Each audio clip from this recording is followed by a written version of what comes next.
Eu fui comprado pelo sangue do Cordeiro, amor tão genuíno, amor tão verdadeiro, sem pecado, levando a culpa, só não era sua, só por me amar intensamente.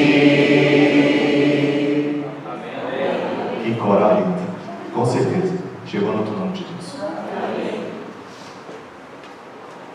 Convido a todos que pudessem ajoelhar-se enquanto vamos orar.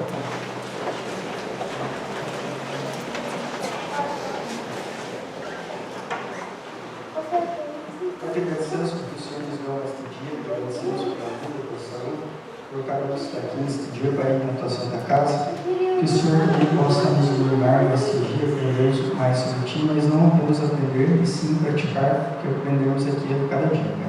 Possamos levar a tua mensagem às outras pessoas lá fora, aos nossos vizinhos, amigos, familiares, que possamos também estar junto com o teu Santo Espírito para chegar a essas pessoas.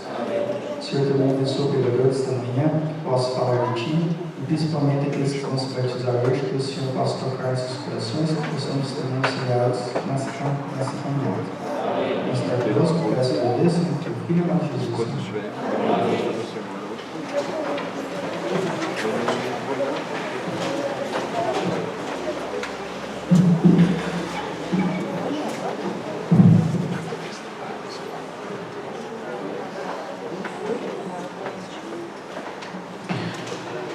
Como é bom estar na casa do Senhor, né? Que visão linda que eu estou vendo aqui, ó. Todos vocês que decidiram nessa manhã vir. Só um lembrete, lá atrás vocês vão ver um suporte, e esse livro está ali. Esse livro é um livro que fala sobre saúde emocional. Muito bom, é escrito aqui por um especialista em medicina preventiva e por um teólogo e ministro religioso, Marcelo Schneck e Bruno Rasso. Os livros estão ali, estão distribuição livre à vontade. Quando você sair, passar lá, ó, naquele lugar, ver aqueles livros lá, pode pegar, tá bom? Ah, pastor, eu queria levar para um amigo meu, pode levar. Quer levar para minha família, pode pegar e pode levar, tá bom? Então, no final, vocês estão convidados a cada um aí levar o seu livro para que esse livro possa chegar no coração de muitas pessoas e ajudá-los a viver uma vida melhor. Certo?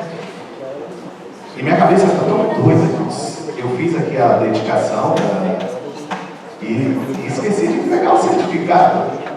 Me peguem comigo no final, tá bom? Esse certificado, queridos, que nós entregamos para os pais, aqui tem toda a vida espiritual da criança até o batismo dela.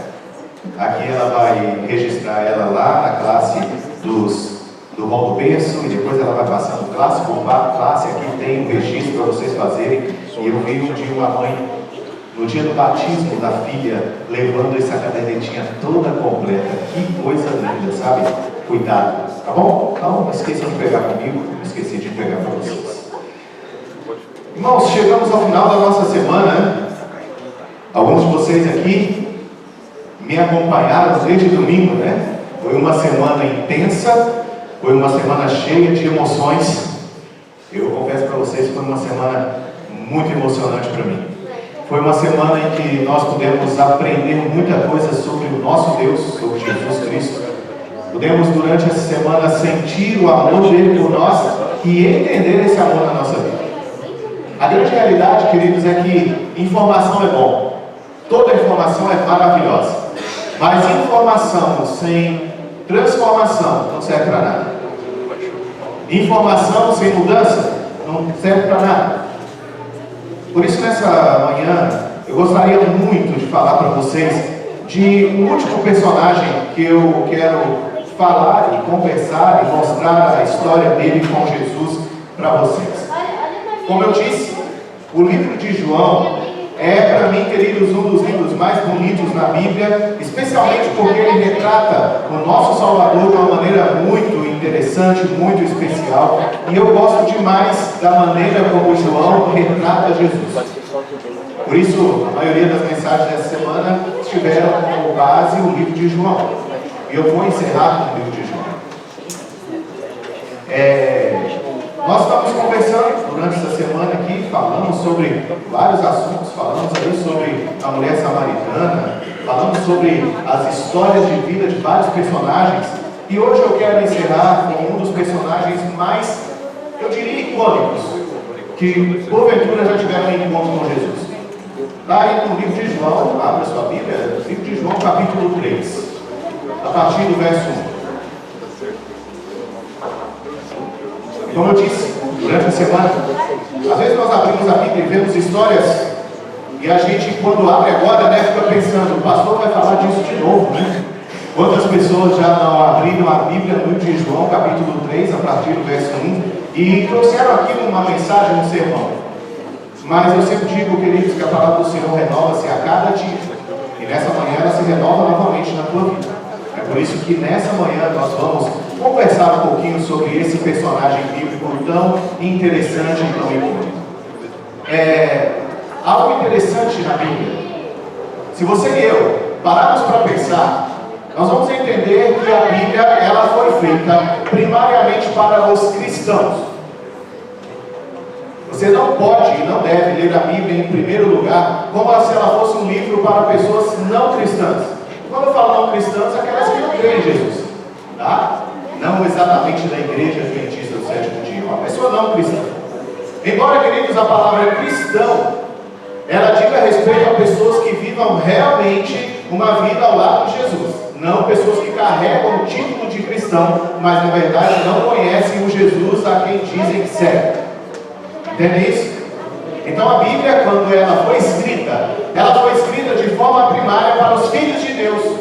Desde o Gênesis, Apocalipse, metade do livro, as profecias, os livros que estão no meio da Bíblia, que falam sobre os poetas da Bíblia, tem os livros poéticos. Temos aqui vários aspectos da Bíblia, e cada um deles foi escrito para os filhos de Deus em primeiro lugar.